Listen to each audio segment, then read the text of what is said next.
How's it going, guys? So today we're going to be doing the E53 X5 Reliability. So the E53 X5 runs in 2001, 2005 or 6, 2006 I believe is the last year.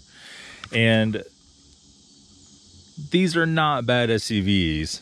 However, they do have their own set of issues. We'll start with the exterior, body and suspension. They'll move on to the engine. These things are becoming pretty cheap. You could buy an E53 X5, depends on the variation of it. I would say for $2,000 to $5,000. Depends on what you want, right? This particular model is the 6-cylinder, so M54, 2001 M54. So double Vanos. Usually in the US with this spec, you do not get the rear air suspension. With the V8 models or sport models, you get rear air suspension. If you have the rear air suspension, the airbags like to go bad on these. The X5 is not that bad about the compressors going bad. The compressors on these are actually in the rear, and you open the hatch, it's actually inside the car. Now, a lot of the wagons, they're actually up underneath. Those compressors are more likely to go out. Airbags are about $100 for a set of rear. They're real easy to change on these. I would say next up here is the rear upper control arms. Any BMW has this problem. That's the number one thing. If you're having excessive tire wear on the inside, or your tires are leaning on the inside like this, your rear upper control arm, usually the ball joints go bad. They're pretty cheap. They're about $30 for a pair of them. E53 is also plagued with front dry shaft spline problems. What I mean by that, where the front dry shaft goes into the transfer case, it'll strip the splines out, and you could get a different dry shaft that's upgraded, or you could just cut the end off of the factory one and get an extended end. It's about $150 if you do it yourself. It'd be upwards of $300, $400, or $500 you buy the whole dry shaft and just swap it. All-wheel drive on these usually doesn't have a lot of transfer case problems, nothing like that. There is a lot of models of this though. Okay, so here we have your 3.0, and all of these M54 cars are all 3.0 in the X5. So you get this, you get the N52, N is a Nancy. I think that's pretty much it as far as straight 6 goes. And then you have your diesels, your 35i, I don't know what all variants of diesels you have. Then you also have your 4.4 liter V8, 4.6 liter Sport, 4.8 liter N62 Sport, and I think that's all the variants of it. Probably the worst thing about the X5s are these damn door handles. The door handles themselves could break, the plastics could break. It has like an aluminum frame on the inside. They love to break on these. That's a super common issue. Also, window regulators is a common issue on these too.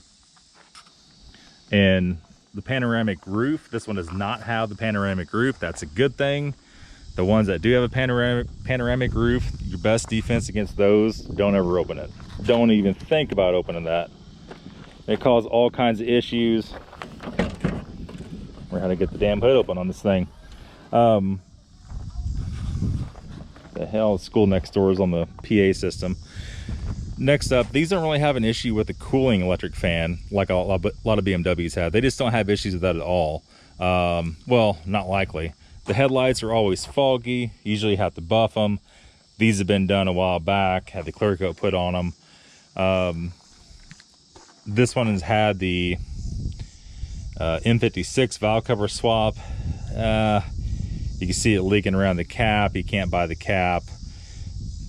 I think they would give you, well, I don't know if M56 engine would come in these or not. I don't really know.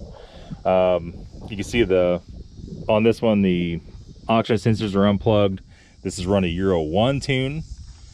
So no secondary air valves hooked up, no pump, no oxygen sensors, no nothing. I would say the most common problem with this engine is if you overheat it, there's issues. All the M54s have a lot of coolant leaking issues, a water pump, thermostat stuff, expansion tank likes to explode. That's all stuff to look for. They are a little bit prone for the starter motor to go out. It's not too bad on this particular setup here.